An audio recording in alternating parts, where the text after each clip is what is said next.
there's a pattern that separates those who break under pressure from those who thrive in chaos. And today, you'll discover why most people crumble at the first sign of stress, while a select few remain unshakable no matter what life throws at them. Have you ever noticed how some people stay calm during disasters? The company collapses, they're building the next one. The relationship ends, they're already growing. Everything falls apart, and they don't even flinch.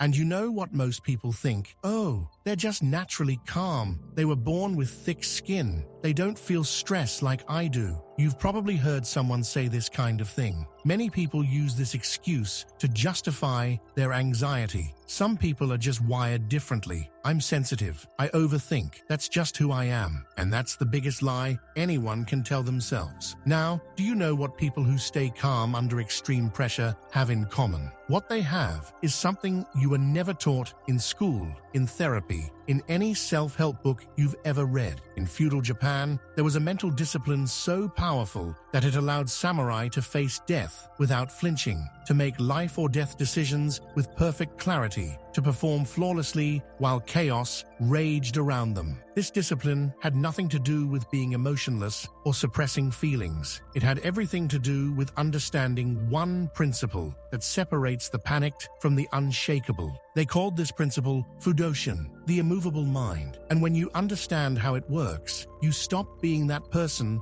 whose day is ruined by a critical email. You become someone who remains steady when everyone else is losing their minds. But it comes at a price. Learning this principle will require you to face something your survival instinct will desperately resist. Before I show you this complete system, I invite you to subscribe to the channel, like it below, and tell me in the comments what situation makes you lose your calm the most. Work pressure, difficult conversations, uncertainty? Feel free to comment. I love reading and interacting with you in the comments. Now, back to the video. Chapter 1. The Execution. The story I'm about to tell you took place in feudal Japan, 1703. A samurai named Asano Naganori had committed a crime. He struck a court official inside Edo Castle, an unforgivable offense. The shogun's verdict was immediate: death by seppuku. Seppuku wasn't a quick death. It was ritual suicide. You took your own blade, placed it against your stomach, and cut horizontally through your intestines while remaining completely still and silent. Most men screamed. Most men's hands shook so violently they couldn't complete the cut. Most men had to be finished by the kaishakunin, the assistant who would mercifully behead them. Asano knew his fate 3 days in advance. 3 days to think about the blade. 3 days to imagine the pain. 3 days for his mind to torture him with every detail of his coming death. There was none. Asano walked into the courtyard with the same posture he had every other day of his life. He knelt, he took the blade, and he performed seppuku with such steadiness that witnesses later said it was like watching a man perform a tea ceremony. No trembling, no panic, no fear visible on his face. One observer wrote, his hand moved with the precision of a surgeon. His breathing never changed. It was as if he was simply sitting down for tea. He died in complete control. Now let me show you something. Yesterday,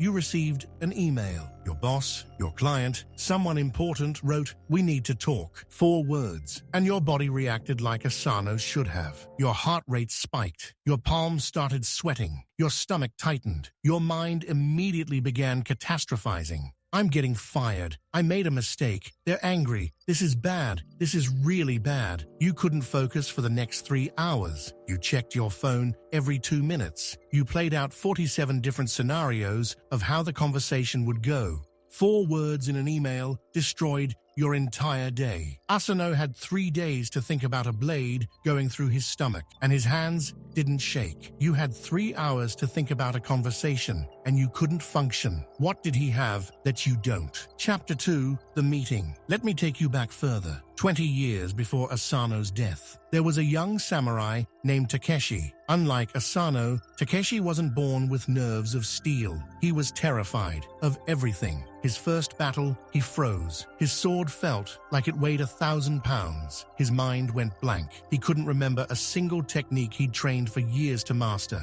His opponent, an older samurai with far less training, defeated him in seconds. Takeshi survived, barely, but the shame burned deeper than any wound. That night, he found his master sitting alone by a fire. "Master," Takeshi said, his voice breaking, "I froze. Everything I learned disappeared. My fear consumed me. How do the great samurai fight without fear? How do they stay calm when death is coming at them?" The master didn't answer immediately. He stared into the fire for a long moment. Then he said something Takeshi didn't expect. "You're asking the wrong question." Takeshi frowned. "Master, great samurai don't fight without fear. They fight with fear screaming inside them, just like yours did today. The difference isn't that they don't feel it. The difference is that their fear doesn't move them." "I don't understand." The master picked up a small stone and threw it into a pond nearby. Ripples spread across the surface. The water churned and moved. Then he pointed deeper.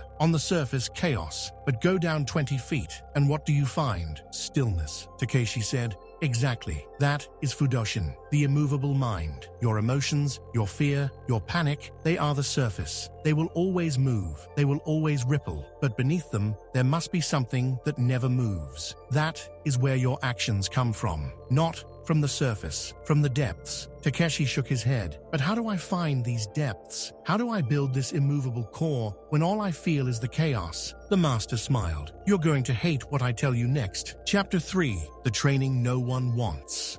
The next morning, Takeshi met his master in the training grounds. "Today," the master said, "you will learn the foundation of Fudoshin. But I warn you now, most students quit this training. Not because it's physically difficult, because it forces them to face the one thing they spend their entire lives avoiding." "What is that, master?" "Death." Takeshi felt his stomach drop. The master continued. "You will sit, you will close your eyes, and you will die." "Master, I don't understand." "Silence. Sit." Takeshi sat. "Close your eyes. Now imagine you are going to die tomorrow. Not abstractly, not someday, tomorrow. Sunrise. You know the exact moment. Visualize it." Takeshi's mind immediately recoiled. This was morbid. This was dark. This would make him more anxious, not less. But the master's voice was firm. "Do it." So Takeshi imagined it. His death, tomorrow, sunrise. At first, his mind ran. He thought about everything he'd leave unfinished, everyone he'd never see again, all the things he wanted to do but hadn't. Panic rose in his chest.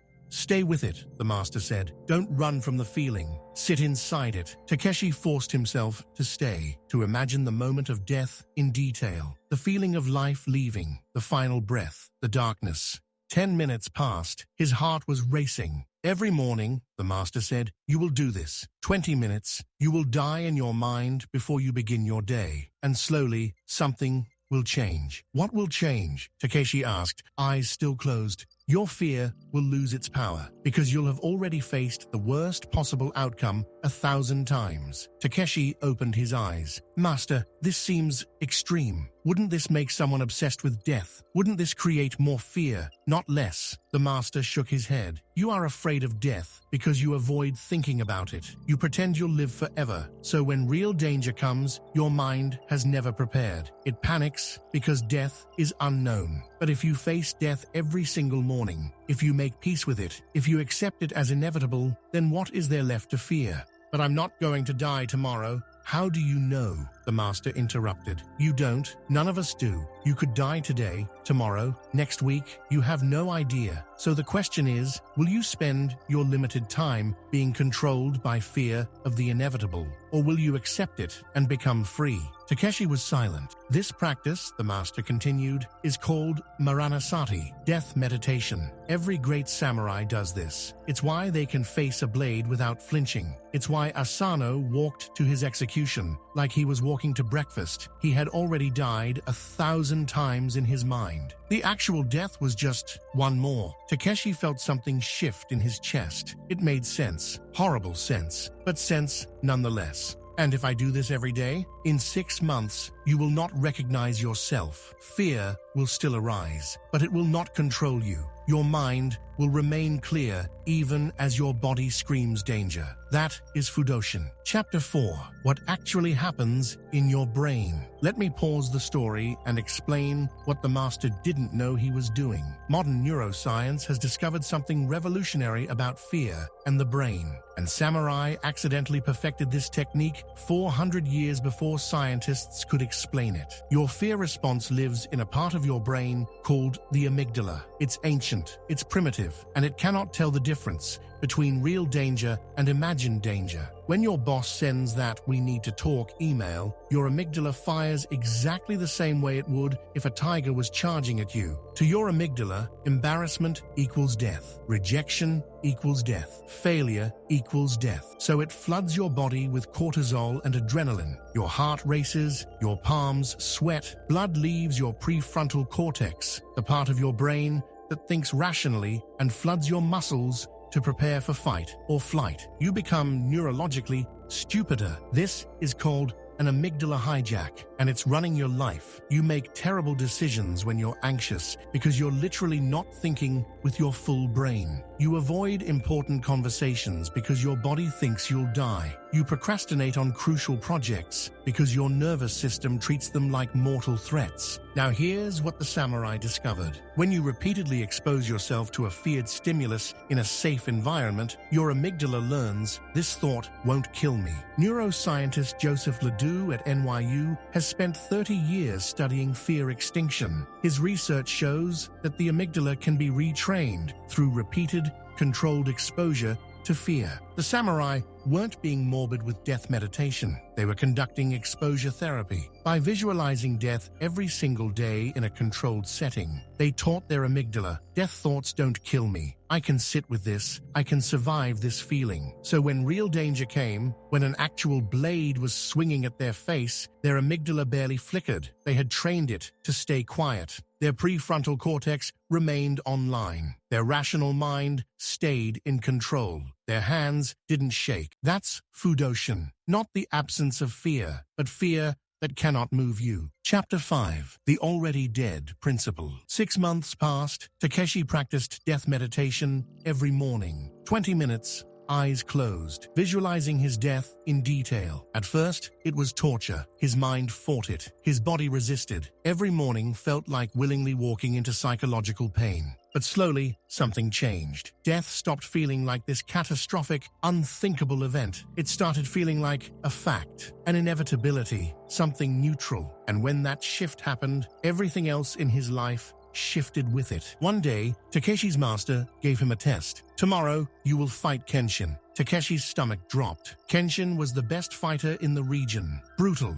merciless. He had defeated samurai twice Takeshi's age and experience. "Master, I'll be destroyed." "Probably," the master agreed, "but you'll do it anyway. Be ready at dawn." That night, Takeshi couldn't sleep. His old patterns came back. The catastrophizing, the what-ifs, the fear spirals. "He's going to humiliate me. Everyone will see. I'll be injured. I might die." But then, sitting in the darkness, Takeshi remembered his training. He closed his eyes, and instead of running from the fear, he leaned into it. "Okay, worst case, I fight Kenshin tomorrow. He defeats me. Badly. I'm humiliated in front of everyone. Maybe I'm seriously injured." He sat with that scenario, let it play out fully in his mind, and then he asked the question his master had taught him. "And if that happens, will I have died?" "No, I'll still be alive." "And if I'm alive, can I train again?" "Yes." "And if I can train again, can I improve?" "Yes." So this fight, even if I lose, even if it's humiliating, is not actually the end of anything. It's just a moment. Something released in his chest, and then he went further. He remembered the death meditation. "I could die tomorrow in that fight. Kenshin could kill me. It's possible." Instead of running from that thought, Takeshi sat with it. "Okay, I die tomorrow. What then?" And suddenly, he felt free.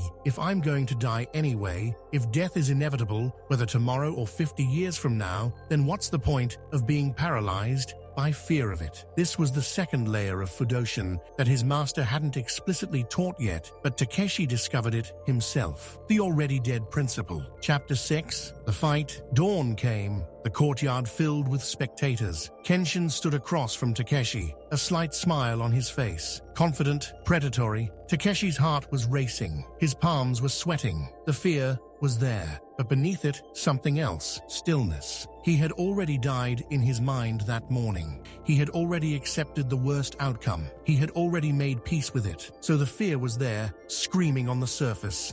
But it didn't move him. The fight began. Kenshin attacked with brutal speed. In Takeshi's previous fight, this is where he would have frozen. His mind would have gone blank. The fear would have consumed him. But this time, his body moved. Not perfectly, not masterfully, but it moved. Because his prefrontal cortex was still online. Because his rational mind hadn't been hijacked by his amygdala. Because the fear was there, but it wasn't controlling him. Takeshi lasted 7 minutes against Kenshin. He lost, badly. But he didn't freeze, he didn't panic, he stayed present for the entire fight. When it was over, Kenshin helped him to his feet. "You're different than the others," Kenshin said. "Most people I fight, they're gone before I even touch them. Fear defeats them. But you were there the whole time. What changed?" Takeshi looked at his master, who was watching from the edge of the courtyard. "I learned to die before the fight started." His master nodded, a rare smile on his face. That night, the master explained the full principle. "You discovered the already dead mindset. This is the core of Fudoshin. Every morning, a true samurai wakes up and thinks, 'I am already dead. Today is not mine. It's borrowed time.' Isn't that depressing?" Takeshi asked. "No, it's liberating. Because if you're already dead, what is there to fear? Lost money? You're already dead. Failed business? You're already dead. Embarrassment? You're already dead. Rejection? You're already dead. Pain? You're already dead." The master leaned forward. When you have nothing to lose, fear loses its power over you. And that's when you become truly dangerous. Not because you're aggressive, but because you're immovable. Chapter 7. The Modern Trap. Now let me bring this back to you, because you're not a feudal samurai. You're not facing death by sword. You're facing something arguably more insidious. Chronic, low-level anxiety that never stops.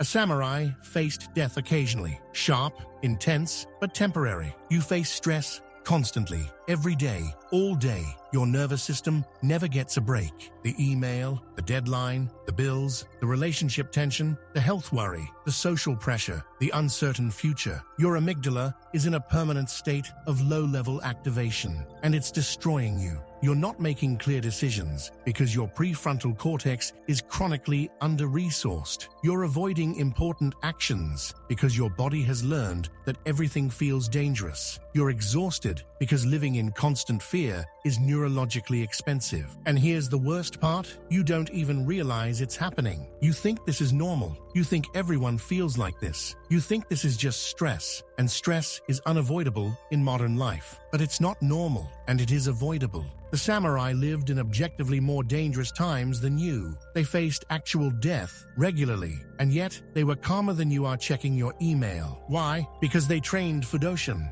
and you haven't. You've been taught the opposite. You've been taught to avoid discomfort, to seek safety, to eliminate all threats, to control every outcome. And the more you try to control, the more anxious you become, because you can't control everything. Life is inherently uncertain. Death is inherently coming, and your desperate attempt to avoid that reality is making you a prisoner of fear. Chapter 8. The 3 practices. So here's what you're going to do. Not someday, not when you have time, now. I'm going to give you the 3 core Fudoshin practices. These aren't theory. These are techniques that rewire your nervous system. Practice 1. Death meditation. 5 minutes daily. Every morning, before you check your phone, before you start your day, you sit, you close your eyes, and you die. Not abstractly, specifically. Visualize it. Today is your last day. You will die tonight. What does that feel like? What thoughts arise? What regrets surface? What suddenly seems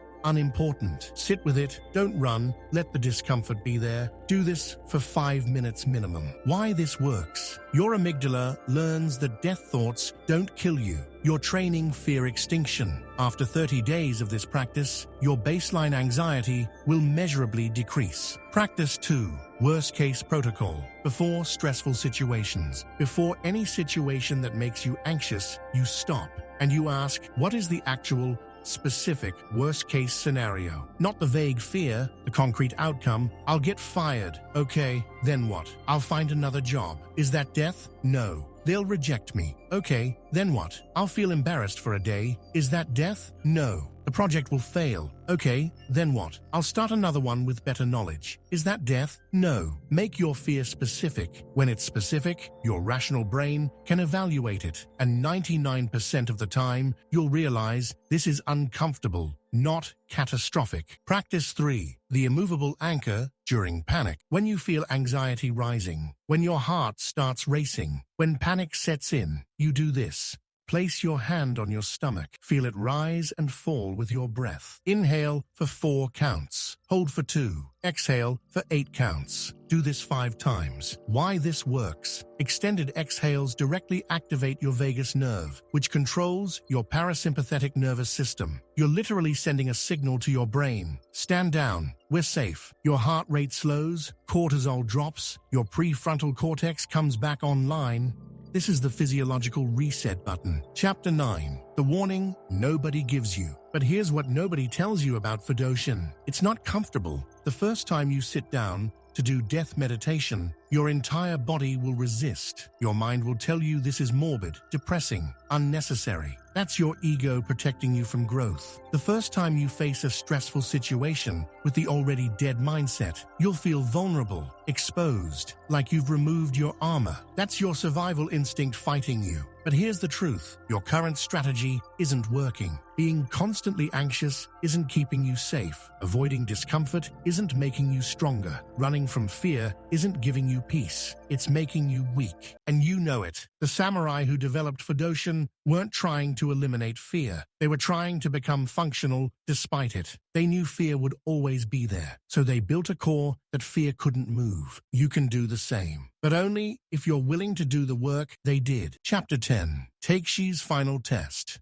20 years passed. Takeshi became a master swordsman. He trained students. He fought in battles. He lived through wars. And throughout all of it, he practiced death meditation every single morning. One day, an old enemy found him, a Ronin with a deep grudge. The Ronin challenged Takeshi to a duel, to the death. Takeshi's students begged him not to accept. Master, you have nothing to prove. Walk away. But Takeshi accepted. The night before the duel, his students expected him to be tense, preparing, strategizing. Instead, they found him having tea, calm, present, almost cheerful. Master, one student asked, aren't you afraid? This could be your last night alive. Takeshi smiled. Every night is potentially my last night alive. This one is no different. But tomorrow I might die, or I might not. Either way, right now, I'm drinking tea. And this tea is excellent. The student didn't understand. How can you be so calm? Because I died this morning, like I do every morning. So if I die tomorrow in the duel, it will be the second time. And the second time is always easier. The next day, the duel happened. It was over in seconds. Takeshi won, not because he was faster or stronger, but because his mind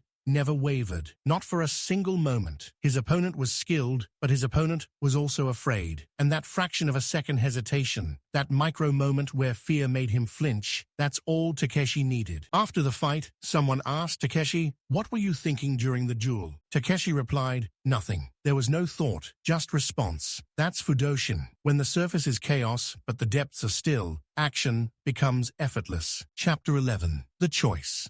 So here's where we are. You now know what the samurai knew. Fudoshin, the immovable mind. You know the practices, death meditation, worst-case protocol, the immovable anchor. You know the science, amygdala hijacking, fear extinction, vagus nerve activation. You know the principle, already dead, nothing to lose. Fear cannot move what has already accepted the worst. Now comes the only question that matters. Will you do it? Because here's the truth. Most self-help content won't tell you. Most people who watch this video will do nothing. They'll think, that's interesting. They'll feel inspired for 20 minutes, and then they'll go back to living in constant anxiety, controlled by every email, every deadline, every uncomfortable situation. They'll keep panicking over things that don't matter. They'll keep avoiding difficult conversations. They'll keep being moved by fear. And 5 years from now, they'll be exactly where they are today, anxious, reactive, controlled by circumstances. But a small percentage, maybe 1%, will actually do the work. They'll sit down tomorrow morning and do 5 minutes of death meditation, even though it feels morbid. They'll do it the next day and the next for 30 days straight. They'll start using the worst-case protocol before stressful situations. They'll practice the immovable anchor when panic rises, and 6 months from now, they'll be unrecognizable. People will comment on how calm they've become, how they handle pressure differently, how they make decisions with clarity even when chaos surrounds them. They'll become what the samurai called Fudoshin, immovable. The question is, which person will you be? The one who thinks about it, or the one who does it? Chapter 12. The Final Word. Takeshi trained students for 40 years. On his deathbed,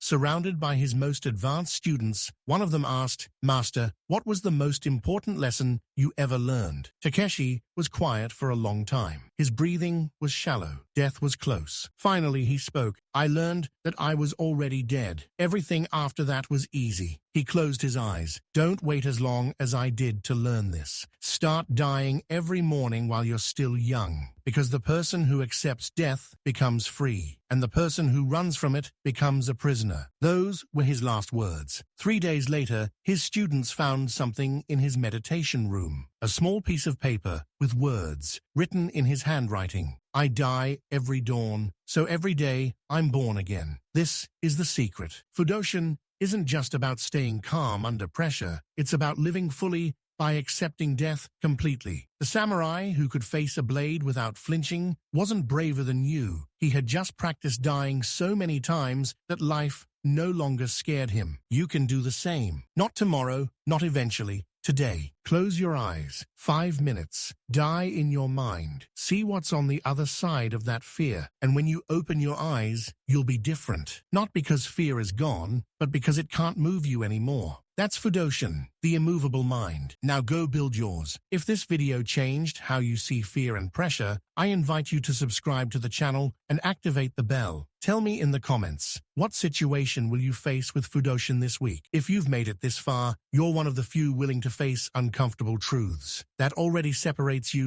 from 99% of people. Now go practice. 5 minutes tomorrow morning. Death meditation. Start there. Years from now, you'll look back and realize that was the day everything changed. Until the next video, and remember, you're already dead. So what are you afraid of?